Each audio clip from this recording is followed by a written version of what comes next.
भ्रमण करने का महत्व है। जो लोग भी आध्यात्म के रास्ते पर चले हैं वो भ्रमण किए, घूमे। उससे होता है कि सभी तरह के लोगों से मिलना जुलना होता है और सबके विचारों में एक मतैक्य लाने का प्रयास किया जाता है। इसीलिए उसी मिलने जुलने के क्रम में आज माता रानी के इस आंगन में हम लोग आपके पास आए। महादेव से मिलना होगा तो रिश्ते मन के होंगे, मन से ही उस शिव तक जाने का रास्ता तय किया जाता है। इसीलिए शिव शिष्यता में अगरबत्ती, प्रसाद, चढ़ावा, पैसा, धन, धर्म आदि का कोई महत्व नहीं। जो रिश्ते मन के रास्ते संबंध के धरातल पर जाते हैं वही रिश्ते परिणामदायी होते हैं। और ऐसा ही एक संबंध महादेव से हमारे वरिष्ठ गुरुभ्राता साहब श्री हरिंद्रानंद जी ने हम लोगों के लिए भेजा है, दिया है। माता रानी का यह स्वरूप माँ भगवती के 9 दिन के पूजा में चतुर्थ रूप में महत्व रखता है। चामुंडा है ये और इनका प्यार हम सभी बच्चों को मिलता रहता है। इनके प्यार से ये दुनिया चलती है, क्योंकि महादेव तो सृष्टि करता है और प्यार दुलार अगर पाना होता है तो माँ के पास जाना होता है। पिता धन दे सकता है, जगत दे सकता है, लेकिन माँ का प्यार नहीं दे सकता। माँ का प्यार जो आपके दिल में है, जो माँ के पास है, वह तो उनसे ही प्राप्त किया जा सकता है। और जैसे माता ने महादेव को प्राप्त किया है, महादेव के लिए कठिन तपस्या की है इन्होंने। महादेव को अपना बनाने के लिए कितने युग तक एक रट लगाई रखी है कि बरहु शंभो न तरहु कुंवारी, जन्म जन्म का रगरी हमारी। तब जाके माता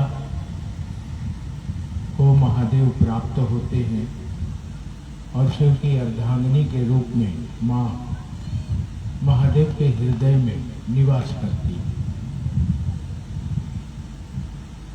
शक्ति शिव से अलग नहीं है, शक्ति शिव की ही है। शिव से शक्तियां और शक्तियों से शिव जाने जाते हैं। शक्ति का 9 स्वरूप इस संसार में पूजित हुआ है, जिसमें कहा जाता है कि 5 तत्व हैं, 3 गुण है और 1 परमात्मा है। इसी 9 शक्ति के अवधारणा से शिव ने पूरी सृष्टि की रचना की है। इसीलिए माता की पूजा में नवरात्रि का महत्व होता है। 9 अंक बड़ा ही शुभ होता है। और इस नवरात्रि में माँ भगवती की पूजा जब होती है तो महादेव से इस विधान को प्राप्त करने के लिए माँ से आग्रह किया जाता है। माँ अगर सुहाग देती है तो महादेव आयु देते हैं। माँ अगर प्यार देती है तो महादेव ऐश्वर्य देते हैं। माँ अगर जगत का सुख देती है तो महादेव ज्ञान देते हैं। यानी महादेव और माँ भगवती ये दोनों मानव जीवन में हर पल हर क्षण मनुष्य को संसार का सुख, जगत का ज्ञान और जगत से वापस चलने की यात्रा मानव जीवन को देते रहते हैं। इसी क्रम में आज हम आप सभी महादेव को अपना गुरु मानते हैं। शिष्य के और गुरु का रिश्ता बड़ा ही नजदीक का होता है, मगर मानना तो मन से है, अपना बनाना तो मन से है। मन के रास्ते से अगर शिव मेरे हैं, महादेव मेरे गुरु हैं, तो महादेव का प्यार और माँ भगवती का आशीर्वाद दोनों हमारे जीवन में फलीभूत होता है। जितना नजदीक गुरु अपने शिष्य के होते हैं, उतना नजदीक इस दुनिया में, इस सृष्टि में, साकार जगत में, निराकार जगत में कोई दूसरा नहीं होता। इसीलिए कहा जाता है कि देवताओं से मिलने के लिए तो हमको मंदिर जाना पड़ेगा, भगवान की पूजा करने के लिए तो मंदिर में जाकर चढ़ावा और फूल और प्रसाद करना पड़ेगा,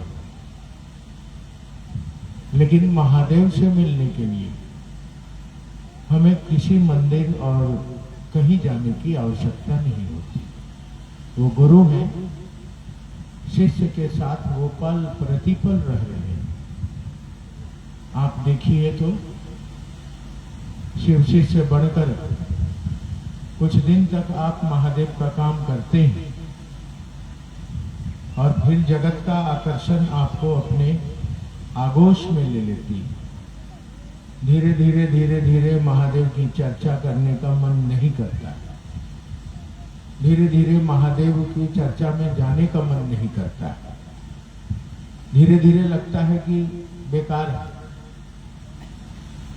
और उस समय आपके पास कोई गुरु बहन आती है, उस समय आपके पास कोई गुरु भाई आता है और कहता है कि दीदी आप क्या कर रहे हैं, महादेव को छोड़ रहे हैं, जिनसे हमारी आपकी ये जिंदगी का डोर बंधा है,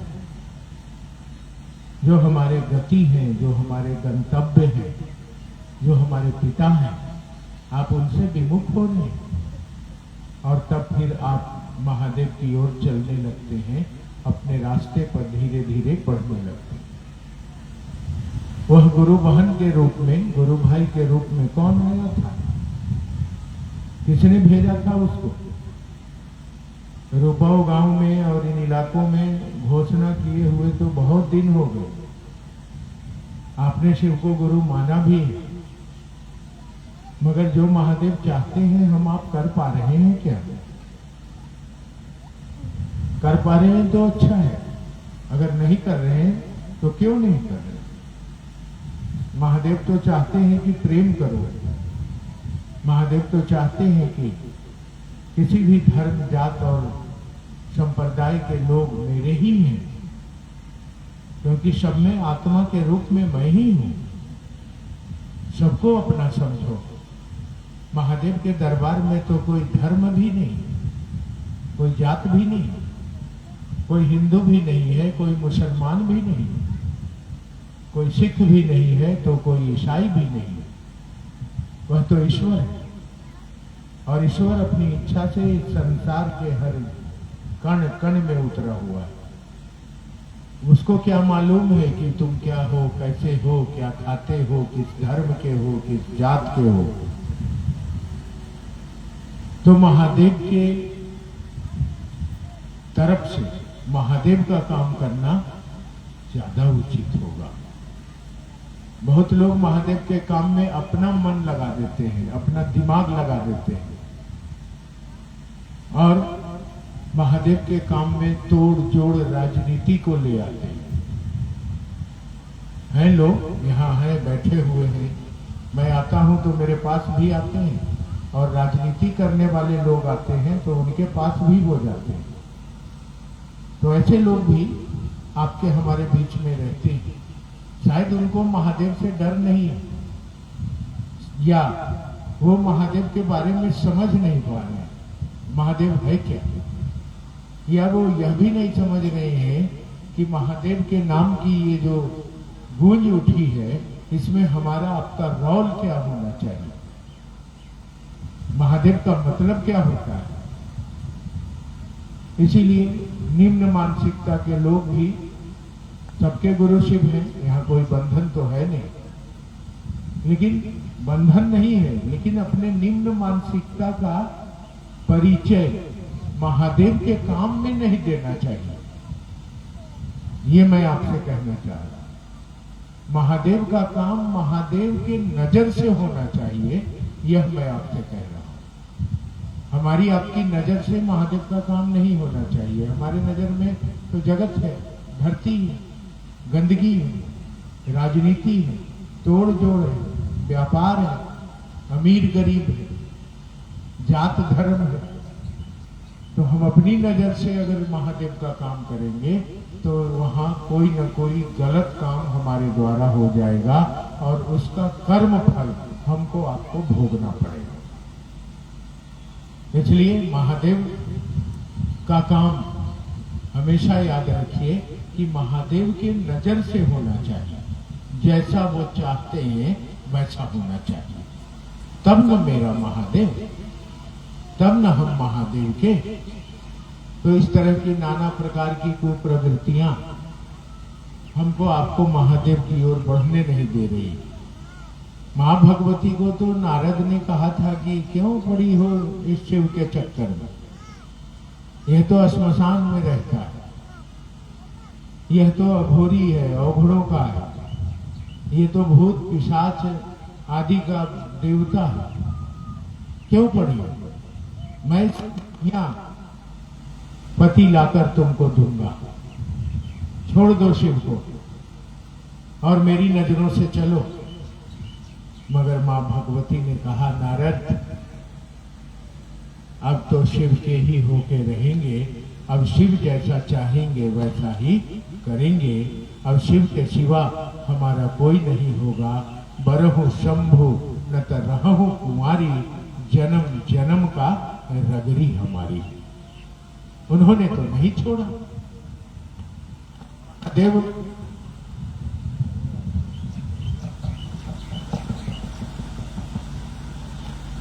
महादेव को मैं मां भगवती की बात बार बार इसलिए कर जा रहा हूं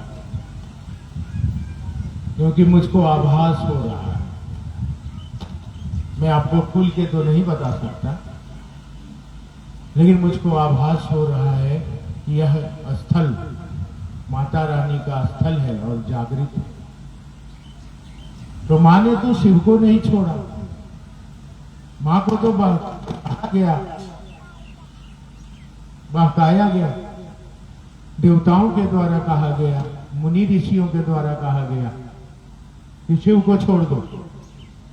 लेकिन उन्होंने कहा कि अब तो शिव के साथ ही जीऊंगी और मरूंगी। रावण को भी कहा गया कि महादेव को छोड़ दो, ब्रह्मा को पकड़ो, विष्णु को पकड़ो, ब्रह्मा के पुत्र कहे गए वो। लेकिन उन्होंने कहा कि नहीं, अब तो महादेव के साथ ही रहेंगे, महादेव जो करेंगे वही करेंगे। विष्णु के साथ भी दिक्कत हुई क्योंकि ब्रह्मा, विष्णु और महेश ये तीनों शक्तियां शिव की शक्तियां हैं। ये शिव की साकार स्वरूप के जगत के प्रतिष्ठा के लिए इस संसार में आई हैं और सृष्टि भी कर रहे हैं, पालन भी कर रहे हैं और संहार भी कर रहे हैं। तो विष्णु को बहुत तंग किया गया। कहानी कहती है, बताती है कि जब वो महादेव की पूजा के बैठे थे तो देवताओं ने छल करके विष्णु का एक कमल का फूल गायब कर दिया। 108 कमल के फूल लेके आए थे वो, विष्णु को, महादेव को चढ़ाने के लिए, और 107 वो चढ़ा चुके थे। 108वां जब वो चढ़ाने चले तो उस फूल को देवताओं ने गायब कर दिया।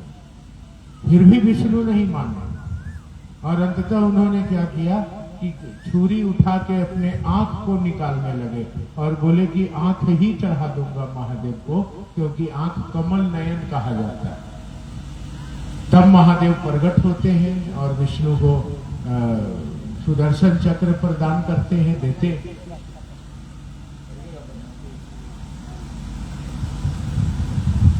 सुदर्शन चक्र प्रदान करते हैं, देते हैं। जब विष्णु ने नहीं छोड़ा महादेव की बात, जब ब्रह्मा ने नहीं छोड़ा महादेव की बात, जब मां भगवती ने नहीं छोड़ा महादेव को, तो हम लोग क्यों छोड़ेंगे? क्या मिलेगा महादेव को छोड़कर? ये धरती, ये किसी की हुई है जो हमारी आपकी होगी? ये घर, ये पैसा कोई ले गया है जो हम आप ले गए? श्मशान में तो वही 2-3 मीटर का मार्किंग जाता है, और वो भी जब लकड़ी में आग लगती है तो पहले जल के राख हो जाता है। आदमी नंगा, करोड़पति भी नंगा लकड़ियों के बीच में जलता रहता है। क्या ले जाएंगे यहां से? महादेव को छोड़ देंगे तो बचेगा क्या? क्योंकि महादेव के साथ ही मां भगवती है।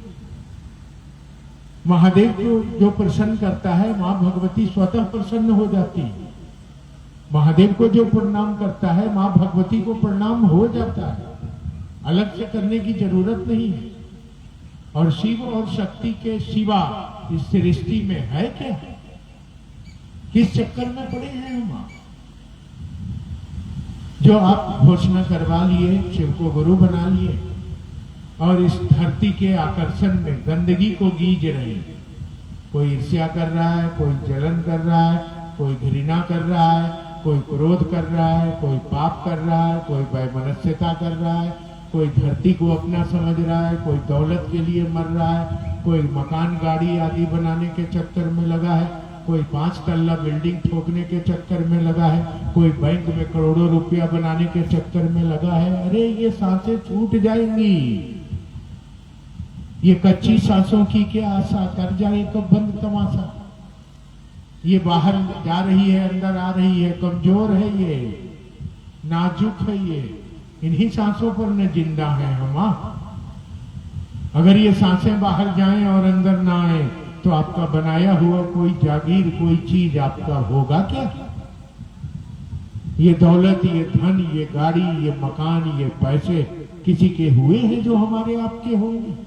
हाँ, हुए हैं। महादेव जिसके हो गए हैं, जो महादेव का हो गया है, वो इस दुनिया में अमर हो गया है। आज भी महादेव के लोगों का नाम बहुत इज्जत से लिया जाता है। आज भी वो लोग धरती का कल्याण कर रहे हैं।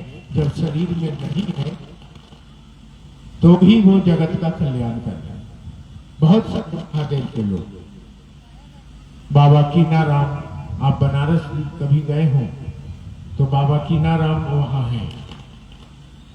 बाबा कीनाराम को कहा जाता है द्वितीय महेश्वर, माने दूसरा शिव कहा जाता है।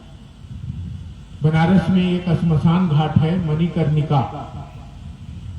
मणिकर्णिका श्मशान घाट में जब मुर्दा कोई जलाने जाता है तो बाबा कीनाराम के गद्दी से ही आग लेके जाता है, तब मुखाग्नि देता है। अगर कीनाराम के गद्दी से आप आग नहीं लिए तो आपका मुर्दा अध कच्चा रह जाएगा, जलेगा नहीं। आज तक ये होता है। मैं जाता रहता हूँ, श्मशान से मुझको लगाव है। जैसे आप सिनेमा देखने जाते हैं, जैसे आप मॉल में खरीदारी करने जाते हैं, वैसे हम श्मशान घूमने जाते हैं, देखने जाते हैं। एक अरबपति मरा है, देखते हैं इसका क्या होता है। एक भिखमंगा मरा है, इसका क्या होता है। और देखते हैं कि अरबपति और भिखमंगा दोनों उस श्मशान में नंगा जल रहा है। उसका नाम ही है शमशान। सम मने बराबर, शान मने इज्जत। एक ऐसा जगह जहां जाकर सबका इज्जत बराबर हो जाता है, उस जगह का नाम शमशान कहा जाता है। वहां कोई अमीर गरीब नहीं है, वहां कोई बड़ा छोटा नहीं है, वहां शिव का वास है।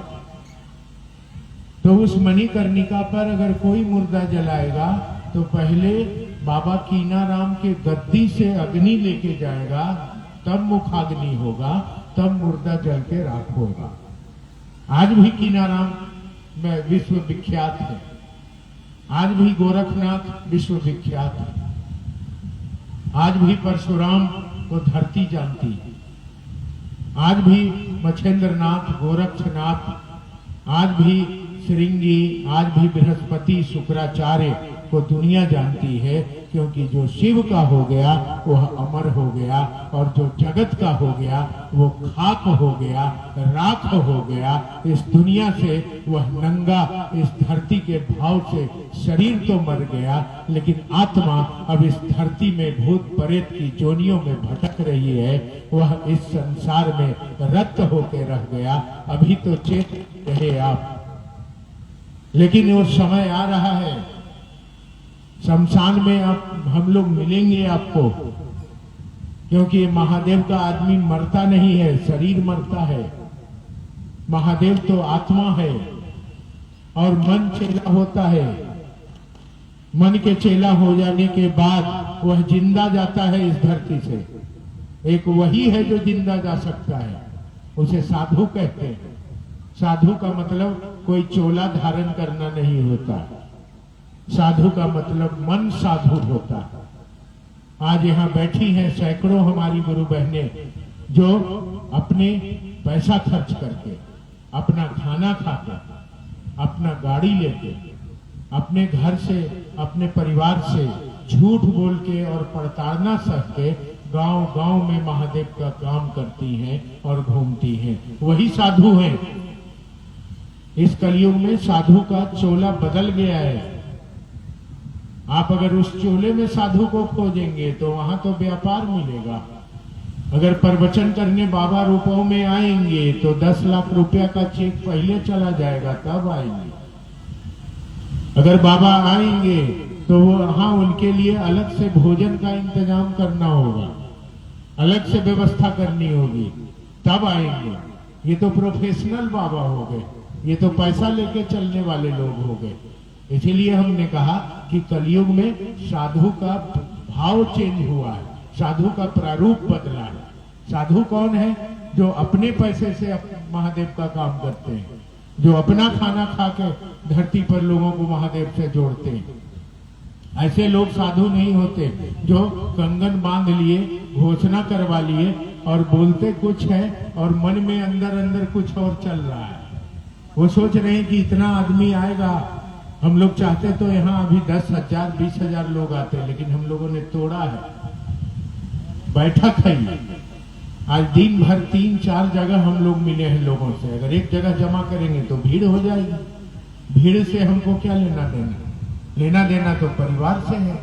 अलग अलग तोड़ तोड़ के मिलेंगे, लोगों से बात करेंगे, थोड़ा शरीर पर जर्किंग बढ़ेगा तो बढ़ेगा।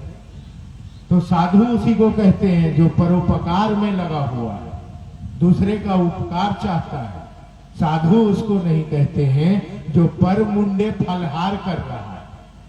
वो साधु नहीं है, वो ढोंगी है। पहचानिए आप साधु को।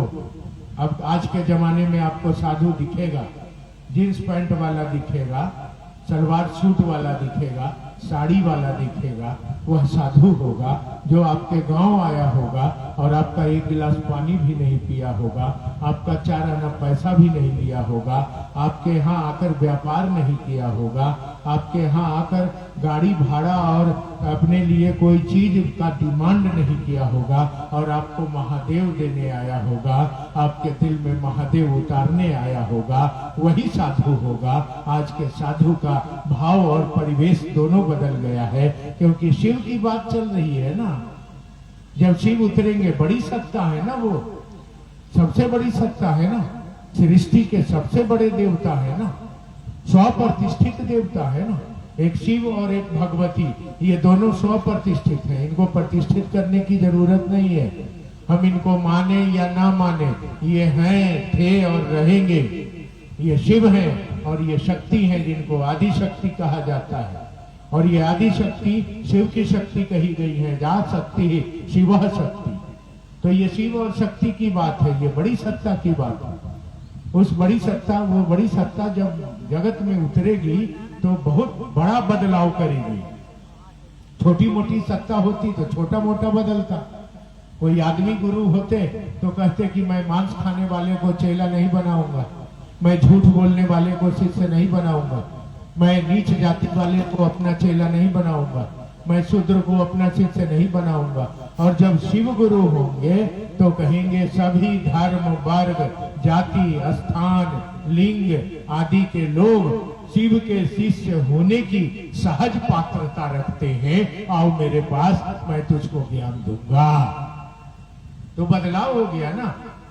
आप वहीं पड़े हैं, आप उसी पुराने ढर्रा पर शिव शिष्यता में पड़े हैं, तो फायदा नहीं होगा। अभी ये दिल का खेला हो गया, अब दिमाग का खेला नहीं है। महादेव के पास दिमाग नहीं चलता है। प्रेम में दिमाग काम करना बंद कर देता है, बुद्धि काम करना बंद कर देता है। प्रेम में मन चलता है और मन किसी से प्रेम करता है, मन उस रास्ते पर चलता है। प्रेम में बुद्धि काम करना बंद कर देता है। जैसे वो प्रेम भगवान से करे, चाहे वो प्रेम जगत से करे, उसका बुद्धि काम करना बंद कर देता है। मीरा तो राजा की बेटी थी, लेकिन वो नंगे पांव निकल गई कृष्ण के लिए। लोगों ने कहा कि तेरे पांव में छाले पड़ जाएंगे, कहां जा रही हो? मानी मीरा क्या? उसका बुद्धि काम करना बंद कर दिया। वो पलने में पलने वाली मीरा, वो देव कन्या के रूप में अपने राजा के घर में रहने वाली मीरा, उसके पांव में छाले पड़ गए। वो भूखा रह रही है, वो दुख में जी रही है, वो तड़प रही है, उसको दर्द हो रहा है, बुखार से बदन तप रहा है, लेकिन उसके चेहरे पर, उसके जुबान पर एक ही बड़बड़ाहट है कि ऐ कृष्ण तू कब आएगा? तू कहे तो भगिया पहिराऊं मैं, तू कहे तो लट बिखराऊं मैं, बोलना तू क्या चाहता है? तू जो चाहता है वही मैं करूंगी, अब तेरे सिवा कौन मेरा है? बुद्धि काम करना बंद कर दिया। प्रेम में जैसे जाइएगा बुद्धि काम करना बंद कर देगा। वो किसी से प्रेम हो, महादेव से आपको प्रेम हुआ है। आप देखिए गांव गांव गुरु बहना गर्मी में, तपीस में, धूप में अपना खाना लेके, हम लोग बोलते नहीं है लेकिन घूमती है, लोगों को शिव का शिष्य बनाती है। उसके परिवार बोलते हैं, घर वाले खिसियाते हैं, लेकिन कहाँ मानती है वो? बुद्धि काम कहाँ कर रहा है उनका? वो तो चल रही है, अब अपनी दीवानी हो गई है वो शिव की। महादेव के काम में वो लगी है दिन रात, वहां कोई बुद्धि काम नहीं कर रहा है। प्रेम ऐसा ही होता है। धरती से प्रेम करिए। बेटा के लिए बाप इस गर्मी में रोह बाजार में, रुपौ बाजार में दिन भर पसीने पसीने होकर सत्तू बेच रहा है, तारबूज बेच रहा है, और कुछ पैसा शाम में हो जाएगा तो बेटा का कपड़ा फटा हुआ है, पत्नी की साड़ी फटी हुई है, इसके लिए वो पसीना ले रहा है, दुख ले रहा है, दर्द झेल रहा है, लेकिन अपने बच्चे और पत्नी के लिए वह अपनी बुद्धि का इस्तेमाल नहीं कर रहा है। वह लाख कष्ट सह रहा है, लेकिन इस दुख में भी वह अपने परिवार को अपना सुख दे रहा है। मोहब्बत इसको कहते हैं, प्रेम इसको कहते हैं। यही प्रेम धरती से होता है तो कोई पिता अपने बच्चों के लिए करता है। यही प्रेम जब आसमान से होता है तो कोई मीरा होती है, कोई सबरी होती है, कोई रैदास होता है, कोई मंसूर होते हैं, कोई हरिंद्र होता है, और कोई महादेव का चेला हो जाता है। तो ये प्रेम के रास्ते हैं। आप अभी तक कहते हैं कि शिव चर्चा में अगरबत्ती प्रसाद हुमाद नहीं चढ़ेगा, तो ये कितना दिन से चढ़ते आया है, आज नहीं चढ़ेगा तो कैसे होगा महादेव के चर्चा? आप वही पुराना ढर्रा लिए हुए हैं। आप समझ नहीं रहे हैं कि हम लोग शिव चर्चा कर रहे हैं, हम लोग शिव पूजा नहीं कर रहे हैं। शिव पूजा और शिव चर्चा में अंतर है। अभी मैंने रोह बाजार जाम, रुपौ बाजार जाम, कौन सी का जाम है? पंखा खरीदने का जाम है। कौन सी का जाम है? तो अगरबत्ती प्रसादी ले जाके बर के पेड़ में हौकने का जाम है। खैर आप हौकी है, आप जानिए, आपका काम जाने। ससुरा मर्दाना के तो कहियो पंखा हो काया नहीं होगा, मर्दाना का तो कहियो गोड़ धोवाया के नहीं होगा, ये बर के पेड़ के होका रहा है। क्या आपके मर्जी में आया है आप करते हैं। तो खैर गुरु भाई लोग उतर उतर के जाम छोड़ाया है तो आपके पास हम लोग आ पाए। तो ये आप पुराने ढर्रे को ला रहे हैं। प्रेम में कुछ नहीं चलता है, ये जान लीजिए आप। प्रेम जब होता है ना तो वो सारा किला तोड़ देता है। प्रेम जब होता है ना तो वो सारी दुनिया को अलग कर देता है अपने प्रेम के लिए। और प्रेम के दुनिया में कुछ भी अलग नहीं है, कुछ भी करने जैसा नहीं है। प्रेम प्रेम मांगता है, प्रेम प्रेम चाहता है। प्रेम में मिश्री कहाँ है, प्रेम में अगरबत्ती कहाँ है, प्रेम में चढ़ावा कहाँ है, प्रेम में दिखावा कहाँ है, प्रेम में उपवास कहाँ है, प्रेम में नाक पर से कान तक सिंदूर करने का भाव कहाँ है। प्रेम तो बस दिल का खेला है। प्रेम दिल ने कहा है कि हाँ मैं तुमको चाहता हूँ और तुम मुझको चाहते हो। इसी चाहत के धरातल पर प्रेम टिका हुआ है। जिस दिन चाहत खत्म उस दिन प्रेम खत्म। प्रेम तो इसी पर चलता है। प्रेम के लिए तो कोई चीज की जरूरत नहीं पड़ती।